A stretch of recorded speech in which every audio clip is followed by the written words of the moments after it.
rejected claims that Justice Mugambi and Mwamuye were appointed in a way that compromised their independence or showed loyalty to Chief Justice. The allegations were termed sensational and without any legal foundation. The tenure of the Chief Justice, who is the petitioner, hence beholden to her, and so on. In our humble view, these are mere sensational allegations that have no bearing on the impartiality of the bench. To act on such allegations will subvert the integrity of the institution and the constitutional obligation imposed upon judges to discharge their duties without fear or favor. The discretion granted to the Chief Justice by Article 165, Sub-Article 4, to empanel a bench is a power solely granted to the Chief Justice. It is the Chief Justice and she alone who can decide the number of judges to assign a matter. Opposition members of parliament led by Deputy Minority Whip Robert Mbui are now challenging the controversial privatization bill in court, alleging that their voices were suppressed during debate in the National Assembly. The legislators claim their attempts to debate and even suspend the bill were blocked by Deputy Speaker Gladys Bush-Sholei, accusing a small group of MPs of colluding to fast-track the legislation without proper scrutiny. The opposition says these moves had lined them and denied a fair opportunity to represent the public interest. The executive is also under fire, accused of exerting control over parliament, with some now calling for its dissolution. This bill was passed yesterday, and then today it is coming in the committee of the whole house. And I was requesting that the Speaker allows us an opportunity just so that we can be able to propose our amendments, because this is an important bill that deals with the issue of sale of government institutions. They want to privatize almost all government institutions. They have listed 66 of them, state corporations that want to be privatized. Basically, they are going to stop being state corporations and become private, public limited companies. So that is the intention. And if you read that bill clearly, you can see that there's an intention to go to the extent where they can be able to the management. They are talking about the management of these state corporations, the kind of people that should manage them, who can manage and who cannot. But the more important thing is that they are interested in getting rid of these state parastatals and giving them to private individuals so that they can take up some part ownership. That is really the essence. Understanding Order 35, to draw the attention of the Speaker to the fact that the House was not properly constituted for us to be able to put the question. The Speaker ignored me. I stood on my place and actually shouted so that she could she could be able to hear me. She ignored. That is when I felt that for the House to proceed under those circumstances would be an affront to democracy, would also be an insult to the Kenyan people, and made the decision that I take the mess so that we stop the House from proceeding. He don't want us to speak on TVs or radios or funerals. He don't want us to speak on the floor. So we are here to tell the public that it is not that we do not have the capacity to stop the illegal bills that pass in this House. It happens without quorum, and for you even to get a chance to say there is no quorum is a tall order. Mheshimiwa Kimani Ichung'wah, I don't know whether to call you Mheshimiwa anymore. Being a majority leader does not give you the authority to call people names. Being a majority leader does not give you the authority to abuse people. Some of the people you called Mlevi don't even drink. They've never tested alcohol, don't know how it tastes. So being a majority leader, wacha kuwa na kiburi. Stop your bravado. It will not get you anywhere.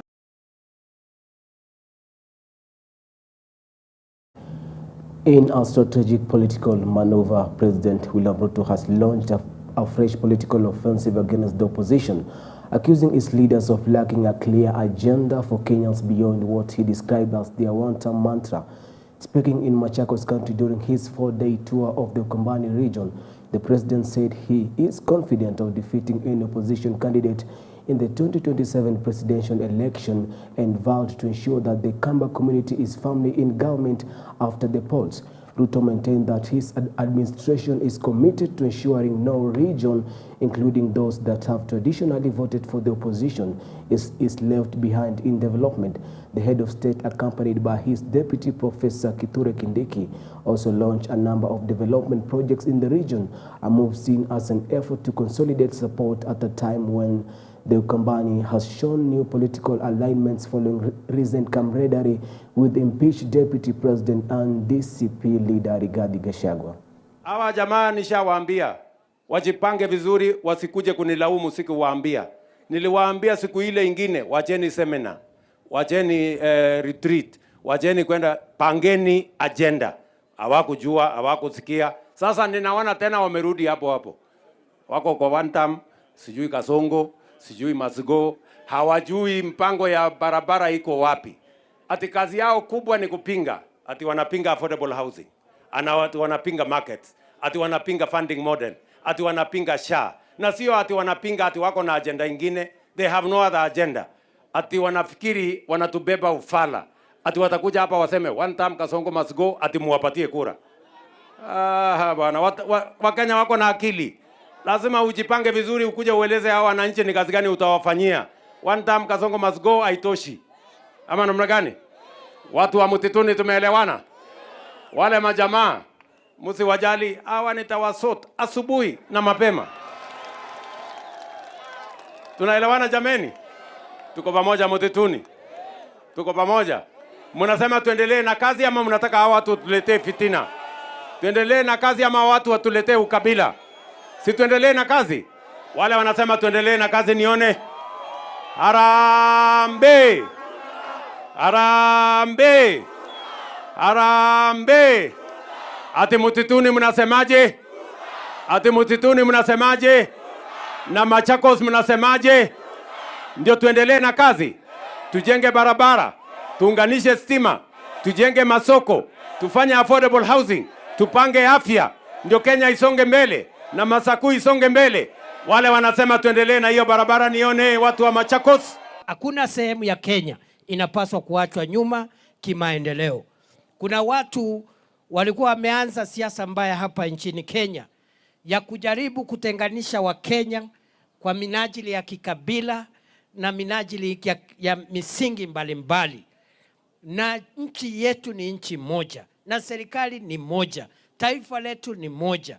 Tunahitaji kila sehemu ya Kenya, kaunti zetu zote 47 sipate maendeleo. Still on that note is that pro-government MPs from the Ukambani region have urged opposition leaders to refrain from visiting the area if their intention is to constantly oppose the government. Led by Kitui East Member of Parliament Nimrod Mbai, the lawmakers claimed that some opposition leaders have held power for many years without delivering development across the Ukambani. The MPs called on the opposition to stop criticizing President Ruto's administration, noting that the region is now witnessing visible development for the first time, changing its overall image. Kama kuongea yako, uwezi ongea umalize bila kusema Ruto kwa ubaya.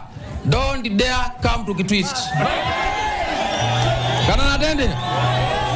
Kama utasema Ruto kwa Kitwist, sema kwa uzuri. Usiseme kwa ubaya.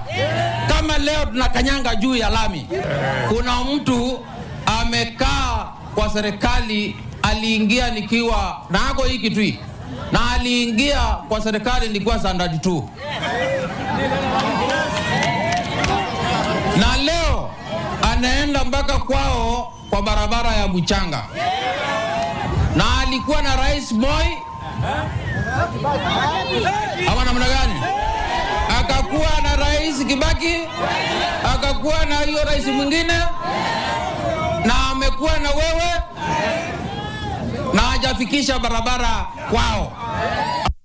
In related political news, a section of Kenya Kwanza members of parliament have challenged leaders from the Mount Kenya region against engaging in divisive politics as the country gears up for the 2027 elections. Speaking in Kirinyaga County, Kirinyaga Central Member of Parliament Gachoki Gitari and his Laikipia counterpart Bongi Kiunjuri called on leaders to focus on policy-based initiatives and deliver tangible development for citizens.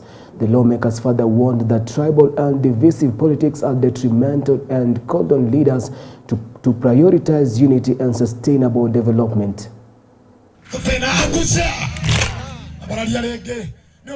Uhuru Kenyatta wakati alikuwa pale Thika Greens aliambia watu wa Jubilee watu waache kutukanana, wauze sera. It is a bit absurd. Na tunajua ni akina nani wanatukanana. Na ile majina wanatuita. At times you even embarrassed before your kids. So let's watch our tongues. Sababu hakuna siasa tunafanya kesho, sisi tufanyie watu wa Kenya kazi. Hata kama ulikuwa mwalimu, kama ulikuwa dio, kama ulikuwa chief, ukumbuke Wakenya wanakujua wakati ulikuwa chief. Wakenya wanakujua wakati ulikuwa dio. Kama kuna maneno ulifanya ukiwa dio, tutakumbuka mpaka siku ya leo. Kama kuna maneno ulifanya ukiwa mwalimu, hata saa hii tutakumbuka. Usije saa hii kusema mimi ni mwizi, kwa sababu mimi sasa ndiye mbunge wa Laikipia East, lakini wewe wakati ulikuwa chairman wa Munanda Laikipia, pia wewe uliiba dawa ya Munanda. Celebrations marking 20 years since the ODM party was founded continue to gain momentum in Mombasa County, with top party leaders spearheading festivities across the region. During the event, Mining Cabinet Secretary Ali Hassan Joho warned ODM leaders against issuing conflicting statements about the party's future, saying such remarks could destabilize the movement. All eyes are now on President William Ruto, who is expected to attend the ODM at 20th anniversary celebrations, a move seen by many as a political masterstroke, signaling outreach to the late Raila Odinga's traditional support base ahead of the 2027 general elections. The president is expected to join other ODM founders during the 4-day celebrations running from Thursday to Sunday in Mombasa. We must respect the views, the collective views and opinion of our party. Tumekubaliana paka hapo. SG wangu, hakuna vile tutawacha kiti hiki cha chama chetu kiende chini. Vijana wengi wamesema tafadhali msiuzwe. Don't be bought. Hatuwezi nunuliwa kivyo vyote vile. Vijana, hakuna lingine ambalo taelezekana kabla sisi hatujashikana. Mimi nawaomba, kama ni jera tutaenda pamoja.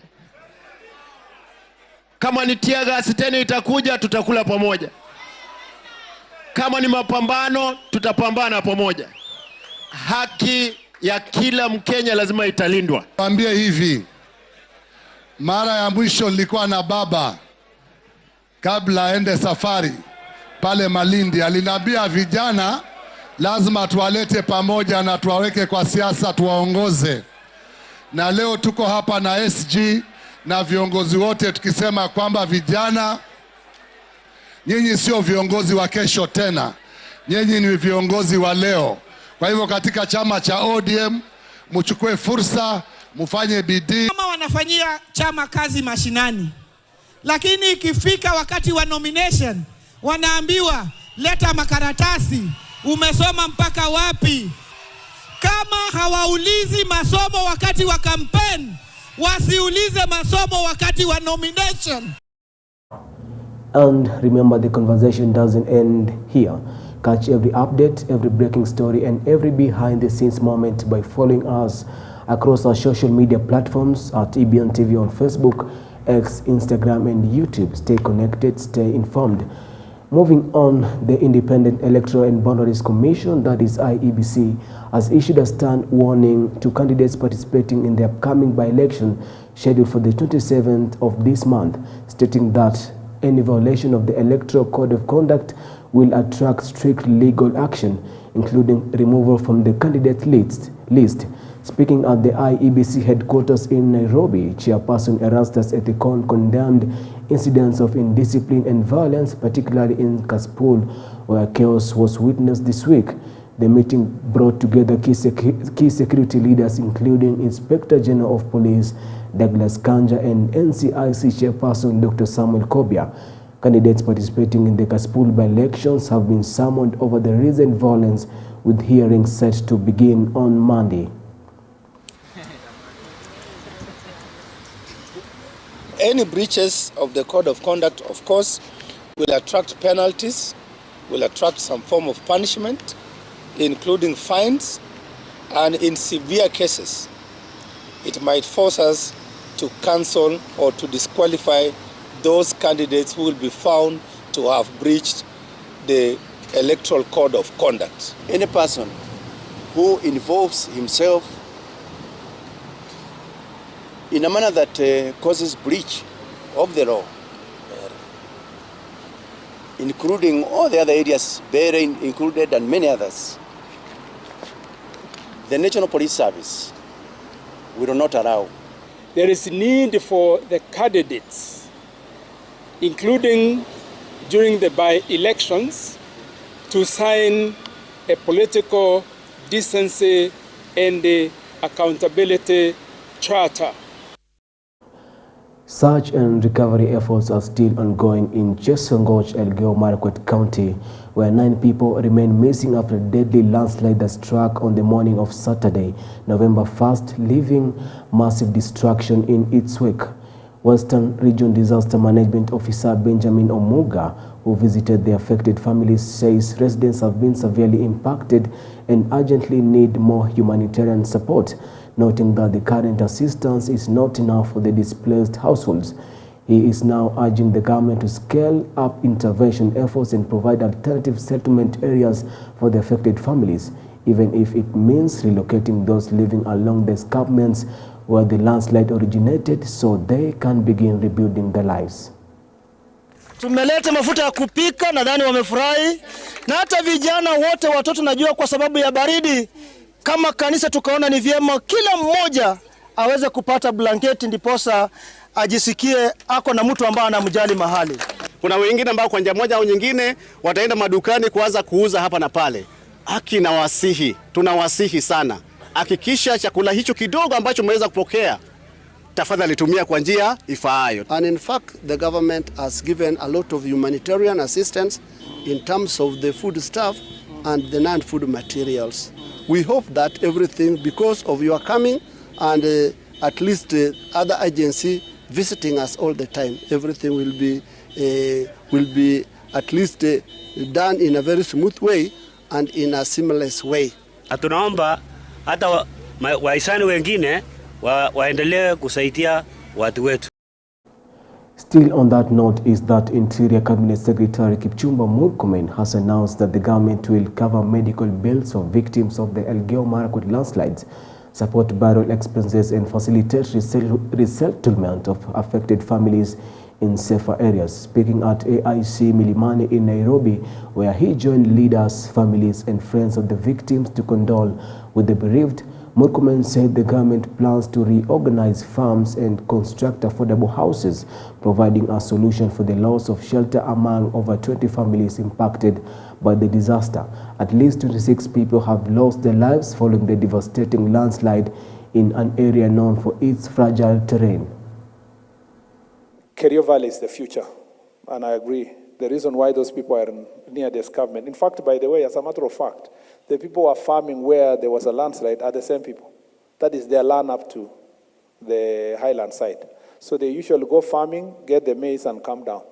So, I mean, it's unfortunate because they needed food and they could not farm on the lower side of the valley.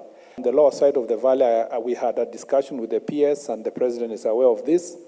We will go back to have a consultation with the community. If they can agree, the government is ready to do affordable housing for them to live, and then, they can farm the rest of the land, and they can be a model community. If not, we can start with the step that the professionals led by Susan have done to establish those kind of houses. Kerio Valley is the future, and I agree. The reason why those people are near the escarpment. In fact, by the way, as a matter of fact, the people who are farming where there was a landslide are the same people. That is their land up to the highland side. And away from that to education matters, the Ministry of Education has called on universities across the country to start preparing for the competency-based education system, that is CBE, with first-year students expected to join grade 10 next year. Beatrice Inyagala, Secretary in the Ministry of Education, said the government is implementing strategies to ensure universities can welcome students on completion of the grade 12 exams. During a graduation ceremony at Chalupe University College in Busia County, Senator Okiya Omtata expressed concerns over misappropriation in student funding allocations. We are preparing our universities to receive learners trained under the competence-based education. The CBE represents a paradigm shift from memorization to mastery, from instruction to innovation. The Ministry of Education will remain steadfast in implementing reforms that make higher education more inclusive, practical, and globally competitive. So when you look around and you see children have been sent away from school because of school fees, you get the ministry giving a fee structure. What are they doing in that part of the Constitution? Why should they have the fee structure when the Constitution says the child is entitled to free and compulsory education? And we have enough money in this country to give every student, every pupil in school up to first degree without requiring them to pay any tuition fees or anything like that. We ask, continue investing in public universities like Chalupe. Support research, innovation, and student welfare. When you invest in universities, you invest in Kenya's future. And residents of Ebuhali village in Lurambi constituency took to the streets to protest the incomplete construction of Bihandi Bridge and adjacent roads, warning that the delays are endangering lives. The protest comes after 4 people died while crossing the partially completed bridge. The residents have urged Kakamega County Governor Fernandez Baraza to ensure the projects funded under the 2023 financial year are completed promptly. Additionally, Ward Representative Dixon Lovega has called on the Ethics and Anti-Corruption Commission EACC to investigate and take strong action against anyone found guilty of misappropriating public funds. Potesa shemeki yangu anaitwa Malemba. Ameanguka kwa maji kwa shauria ya tarakia. Parasa, ukipenda kuja utumalizie tarakia. Watoto wa shule wanatoka ng'ambo, wanakuja hapa kusoma Imkabo. Please. Tumetoa hapa kwa mtoni watu 4. Chuzi kijana wa Malemba amekufa, mtu wa kumuokoa hakuwa karibu. Ndio ikapiti maji ikateremka na yeye. Saa hii anaenda kutolewa mojari. Kwa hivyo bwana Kava, na kilio yetu ni ya kwamba tafadhali release pesa ikuje isaidie wananchi. Watu wetu wameishia kwa terecha. Sijui nini mbaya kwa sisi. Tangu tulienda kwa contact akasema alianzia hiyo terecha pesa yake. Tangu saa hizi ukiampea kwa kitu, serikali kuu haitumi pesa kwa account. Development project za 2023-2024. Tulianzisha miradi hapa kwa huyu ward yetu ya county. Hiyo miradi imefika mahali, hiyo miradi yote imekwama. Tumepeana tena bajeti ya development 2024-2025. Hiyo bajeti ya development 2024-2025 haijakuwa implemented, hatujui hizo pesa zimeenda wapi. Mimi nataka kuambia pesa zetu za development zinaibiwa hapa county. Zinawekwa kwa mfuko na tunataka EACC kuja ndani, move with speed to rescue Kakamega County. 19 million tunauliza sisi kama viongozi kama MCS. And away from that, Potesa shemeki yangu anaitwa Malemba. Ameanguka kwa maji kwa shauria ya tarakia. Parasa, ukipenda kuja utumalizie tarakia. Watoto wa shule wanatoka ng'ambo. Apologies for that technical hitch. And the judiciary in Homa Bay County has expressed concerns over a rising number of child abuse cases, including defilement, rape, and other offenses, which has led to backlog in courts.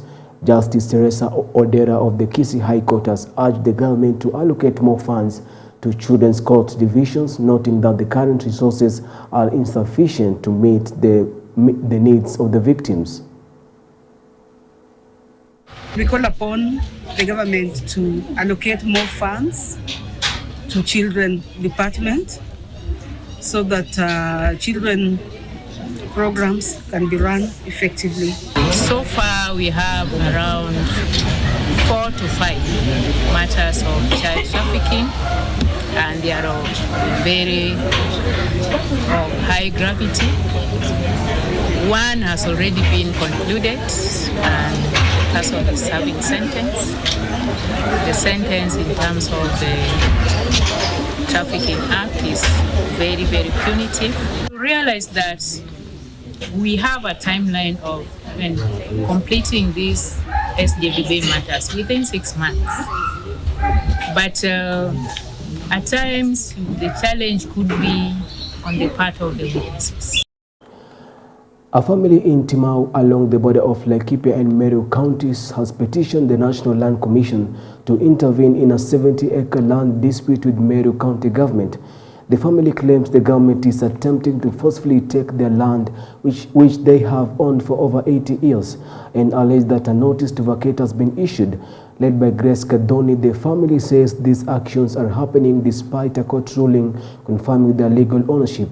The family has also raised safety concerns, reporting that mobs have been invading the land and cutting down trees without permission, while attempts to contact Meru County officials have been fruitless. Vile kuna watu wamepewa hii shamba. Tunajiuliza kwani sisi ni wananchi wa nani? Ni watu wa nani? Ni nani atatuonea huruma? Sisi tunamulilia CS wa lands. Tunajua kuna sheria. Mtu hawezi kuja kufukuzwa tu namna hiyo. Na hakuna mtu amewahi tuandikia barua ya eviction. Hatujaona kitu kama hicho. Juzi ndio nikasikia ati iko shamba tuliiba. Na mimi hiyo kuiba sijui. Sababu hiyo miaka yote tulikuwa na Musea akatuacha, hakutuacha ati iko shamba tuko naye ya watu ama ya mtu ama ya serikali. Kwa hivyo sasa mimi nakuaga na ushugu mingi kusikia tuko na shamba. Wanakuja wanafanya dumping, ukiangalia kama hapa kuna dumping imefanywa, kuna pale hivyo dumping imefanywa. Ukisikia hata hapa hivi drones zinazunguka hapa hivi usiku. We don't even have peace. Hatuna peace kabisa hapa hivi. Tunajiulizaje kwani freedom of ownership kwani ilifanya nini? It is a very, very wrong thing. Hawa watu wanataka kugrab hii shamba na wanatumia mambo ya public interest. The family of a security guard killed while on duty in Tongaren constituency, Bungoma County, is now expressing dissatisfaction with the ongoing investigation into his brutal murder. The family claims that the Directorate of Criminal Investigation, DCI, has been slow and lacking in its handling of the case. Additionally, they are accusing the management of the Mahanga Coffee Farmers Cooperative Society of rushing burial arrangements for the late Ben Wanyonyi without consulting or involving his family. Wanyonyi was serving as a security guard at the cooperative at the time of his demise. Serikali iingilie kati kwa sababu vile kunaenda tunasukumwa na kampuni ya kwamba tupange siku na tarehe ya kuzika. Je, utazika mtu ambaye haujajua alikufa namna gani? Je, utaendeleza matanga bila kujua? Tulipata habari ambayo hatujadhibitisha kwa uhakika ya kwamba kuna kesho harambee ambayo inapangwa. Je, harambee utapanga harambee bila kuihusisha familia? Ninataka serikali ingilia katikati nijue ukweli wa mzee wangu. Ninataka tu ukweli uonekane. Ndipo mzee wangu akuche alafu tufanye mashishi yake. And we do hope that the family does get justice. And that story brings us to the end of tonight's EBN Weekend Edition. On behalf of my director, Mr. Devin Jue, and our ever-dedicated camera operator, Sister Rhoda, and the entire EBN News team, thank you for choosing to spend your evening with us. And before we do sign off, allow me to leave you with this. Our greatness may not be visible yet because our story is still unfolding. We are still taking shape, still rising, still becoming. And one day, the impact of our will echo far beyond the noise of our struggles. So wherever you are tonight, trust your journey. Keep going, your story is still forming. Because the soul doesn't make headlines, only the flowers do. I'm George Kayesi, wishing you peace for tonight, strength for tomorrow, and faith for the road ahead. From all of us here at EBN, good night.